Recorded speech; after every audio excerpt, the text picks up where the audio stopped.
भरलेलं वांगं, खारं वांगं, वांगं रस्सा भाजी, वांगं बटाटं, वांग्याचे वेगवेगळे प्रकार आपण नेहमीच आवडीने खातो.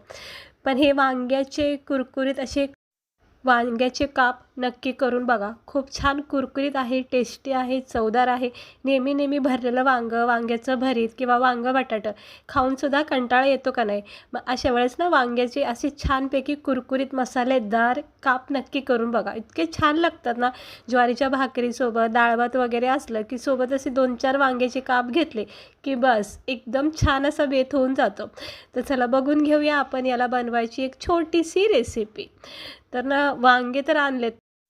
मग विचार केला की नेहमी नेहमी वांग्याचं भरीत वगैरे सुद्धा खाऊन कंटाळा येतो, म्हणून आज जरा चांगले कुरकुरीत वांग्याचे काप बनवते.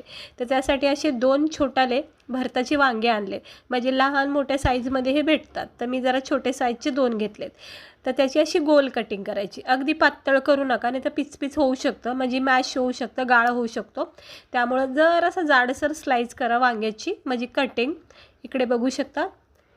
पातळ अजिबात कटिंग करू नका आणि इतकी जाड पण नको आहे. हे असं बरोबर ह्या टेक्स्चरनी तुम्ही वांग्याची कटिंग करा. दुसरं वांगंसुद्धा कापून घेते. हा वरचा भाग नाही वापरला तरी चालेल किंवा वापरला तरी चालेल. हे असं जरा थोडेसे जाडसर वांग्याचे काप करून घ्यायचे. हे असे सगळे आता मी हे काप करून घेते वांग्याचे. बस आता हे सगळे बघा करून घेतले आहे कटिंग वांग्याची छानपैकी. आता आपण ह्याला लावणारा जो मसाला आहे ना तो बनवून घेऊया. झटकीपट बनवून घेऊया, कारण की वांगे हे लगेच काळे पडतात. त्यामुळे एका वाटीमध्ये आपण हा मसाला तयार करूया. तर इकडे मी छोटी वाटी घेतली. खूप सिंपल रेसिपी, झटकीपट तुम्ही बनवू शकता, काहीही कुटाणा नाही. तर इकडे मी 2 चमचे ना बेसन पीठ घेतलं आहे.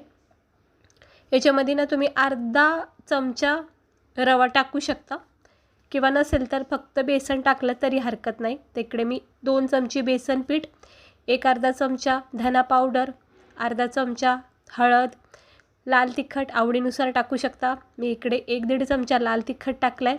त्यानंतर इकडे टाकणार आहोत गरम मसाला पावडर. तर मी गरम मसाला पावडर टाकते थोडंसं, म्हणजे मसाला आपला थोडाच आहे म्हणून सगळे साहित्य मसाले थोडे टाकायचे. भरपूर क्वांटिटीमध्ये वांगे आणले की भरपूर मसाला करायचा.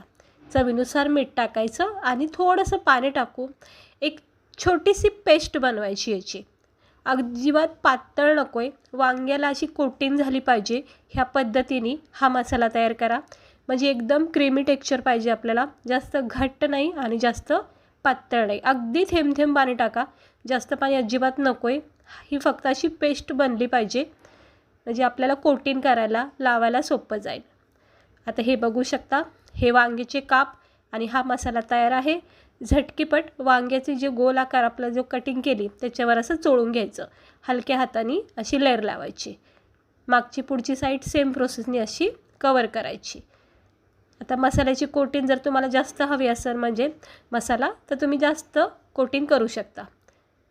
मी जरा हलकी करते पातळ लेअर. ही अशी चांगल्या प्रकारे चोळून घ्यायची वांग्याला. आणि सगळं वांग्याला सगळा मसाला लावल्याच्या नंतर मग तुम्ही रव्यावर सुद्धा सेट करून छानपैकी फ्राय करू शकता किंवा असे केले तरीही बेस्ट आहेत.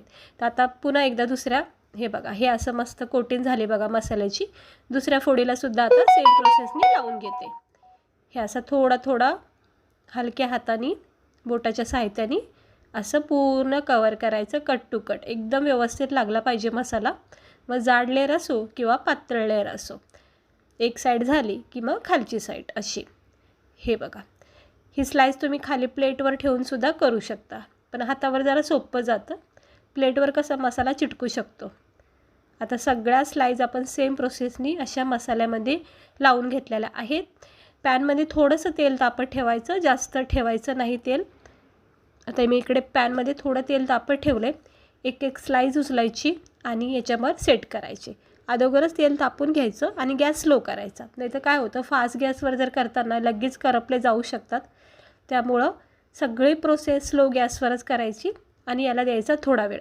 आता हा माझा छोटा पॅन आहे, तुम्ही मोठा तवा वगैरे पॅन असतं ना त्याच्यामध्ये भरपूर सारे क्वांटिटीमध्ये हे वांग्याचे काप ठेवून फ्राय करू शकता. ते बघा असं थोडा वेळ द्यायचा, लगेच पलटी करायचं नाही. एक थोडा वेळ झाला की मग याला हलक्या हाताने जरा पलटी करायचं. तर बघा किती सुंदर असे आपले हे वांग्याचे काप मसालेदार कुरकुरीत असे हे तयार झालेले आहेत. हे बघा एक साईड किती छान झाली ना, मस्त फ्राय.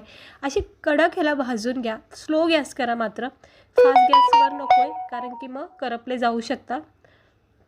आणि वांग कसं असतं लगेच नरम सॉफ्ट पडलं जातं, त्यामुळे फक्त मसाला भाजेपर्यंत याला फ्राय करायचं. जितका होईल तितका स्लो गॅस ठेवा. सुंदर रंग आलेला आहे आणि छानपैकी बेसनामध्ये हे वांग आपलं फ्राय होत आहे. मस्त झालेत का नाही वांग. हे वांग्याचे काप ना इतके छान लागतात ना. कधी मला असं कंटाळा आला ना वांग्याची भाजी वगैरे किंवा भरीत वगैरे करायचा, तर हे नक्की करते. तुम्ही पण करा, खूप भारी लागतात. बस हे असं अलटीपलटी करत राहायचं हलक्या हाताने आणि बस याच्यामध्ये कडकपणा तयार होईपर्यंत ह्याला फ्राय करायचं. थोडा जरी वेळ झाला की म्हणजे अति भाजण्यात आले की मग करपले जाऊ शकतात. आपल्याला असं वाटलं की आता कडक झाले चांगल्या प्रकारे, लगेच काढून घेऊया. बघा किती छान असे सुंदर आपले हे वांग्याचे काप फ्राय झालेले आहेत. टिश्यू पेपरवर याला काढून घेऊया. सगळे आता मी हे काढून घेते. इकडे आपण तेलाचा सुद्धा वापर कमी केलेला आहे. सगळे काढून घेतलेले आहेत. आता दुसरे सुद्धा आपण याच्यावर सेट करूया आणि मग सेम प्रोसेसनी असेच फ्राय करायचे. स्लो गॅसवर चांगली पहिली खालची साईड कडक होऊन द्यायची, मग पलटी करायची. लगेच घाई करायची नाही. हे बघा थोडीशी खालची साईड कडक झाली की मग याला असं हलक्या हाताने पलटी करायचं. बस मग याच्यामधला कडकपणा तयार होईपर्यंत याला अलटी पलटी करत राहायचं. पाहू शकता किती मस्त आपले हे वांग्याचे कुरकुरीत मसालेदार काप तयार आहेत खाण्यासाठी. आता हे सुद्धा मी सेम प्रोसेसनी भाजून घेते. कडक बघा किती झालेत, मस्त वाटतात का नाही. हे असे तुम्ही प्रवासात सुद्धा नेऊ शकता.